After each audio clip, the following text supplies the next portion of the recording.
Hey, welcome. Today we're going to work with the swatches panel, and I have mine pulled out here. Typically it's right over here in one of the panel listings here. You'll see it, it's the one with all of the little squares, and if you roll your mouse over it, or your cursor over it, it will give you a quick glance at what the panels are. That's the swatches one. If you can't find it, you could also go up here under Window and down to an alphabetized list of the panels and so forth that are available, and there's the swatches panel. Now it's docked in this panels list here, and it is docked with the brushes and the symbols, but we're just going to pay attention to the swatches. So I'm going to pull this out, and I'm going to close these out. You can look at the panel in a couple of different ways. If you want to just look at it versus color, or just as it comes up. This is the default panel. I wanted to make sure that you saw that. This is the default panel that comes up, and if you roll your cursor along it, it will give you an indication of what the color is. These are all CMYK colors until you get to about here, and then it starts showing you what the formula is. For this particular one, it is cyan 15, magenta 100, yellow 90, and black is 10. And that's how the printer knows how to mix that particular red when you're looking to print it. And again, your cursor, you can slide your cursor over that to see the formula, or you can also double click on it and it will bring up some swatch options for you. Again, the color in this particular instance is just called the same name as what the formula is. This is in CMYK. It's a process color, which means it's used to print. It's not a web color. And then this cyan, magenta, yellow, and black, this is the degree of ink, or the amount of ink you mix to create this color. Now you can change this, so if I wanted to make this a little less yellow, and a little bit more blue in it, a little bit of darkness added to it, I can do that by sliding the sliders and changing the percentage of those particular inks. I can add it to my library, and I can put it into create a new library. And we're going to preview it if we can, which is, you'll preview it. It's here in both fill color under the swatches, as well as the fill color under the toolbox here. And this is the formula, and you're going to click OK. So here is the swatch added to the swatches panel, and here it is also in the fill box. It's here under the toolbox, as well as on the control panel, as well as here on the swatches panel. Now you can go up here, and this gives you the options that are available to you under the swatches panel. You can duplicate a swatch, you can delete it. Now in this instance, I am going to, I do this quite often when I send something to print.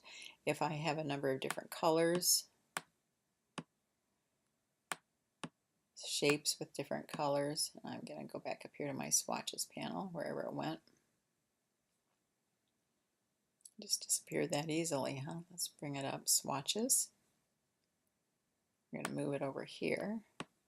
I'm going to select this one. No, cancel. I'm going to get the selection tool, or V, and I'm going to select this one, and I'm going to change that to CMYK magenta. I'm going to choose this one and change it to a mix of cyan, magenta, yellow. No, I'm sorry, just cyan and magenta. I'm going to pick out this one and put in green color. Cyan is 90, magenta 30, yellow is 95, and then how much that black was, a little bit of black as well. And there are the different colors. And each time I select one of these, you'll see that what comes up in the fill color is the color of the fill of that particular selection, and also the stroke color of that particular selection. And although it's in there, you can't see it very well, but there it is. So now if we wanted to select all unused, I'm going to go back up here to the options and select all unused. And you'll see that I've only used a few swatches in the process. And then you can delete them all if you want. That's what I'm going to do now. And we're going to delete that swatch selection. And then theoretically, the only ones that are in this other than white and black are those that are in use at this time. All right, now, if I have a kind of an unusual, let's double click on this purple and see if we can bring up the color picker, because sometimes that will tell us, no, that's a printable one, I guess. I am going to move this around a little bit until I make that out a gamut. Oh, wow.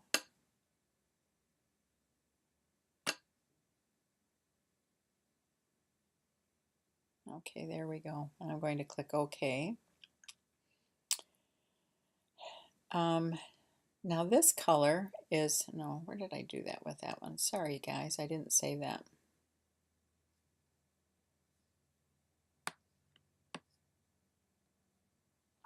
Okay, I didn't save it into the swatches panel, but it is here when I click and bring it up, I believe. I'm going to click, I was going to drag that into the swatches panel, but instead what I'm going to do is first either you're going to want to click to make it printable color by bringing it into the gamut of, or the range of printable colors, or there is another option for you. You can also double click on this, and rather than making this a, I guess I don't want to do that. Sorry, I didn't realize that right away. Rather than making this a color that we're going to print with CMY and K, with cyan, magenta, yellow, and black, we're instead going to print it with a spot color. And the way that we're going to do that is, I've got that selected in my fill color box. I'm going to say I want this as a new swatch.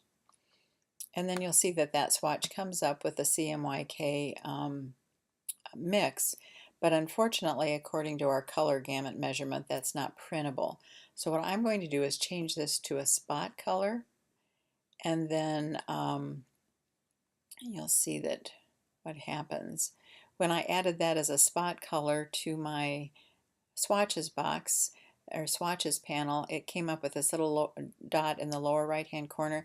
That indicates that that's a purchased ink. If you have a special color that you can't mix with CMYK, but you want to add it in your design or your illustration, you can many times purchase it as a spot ink. And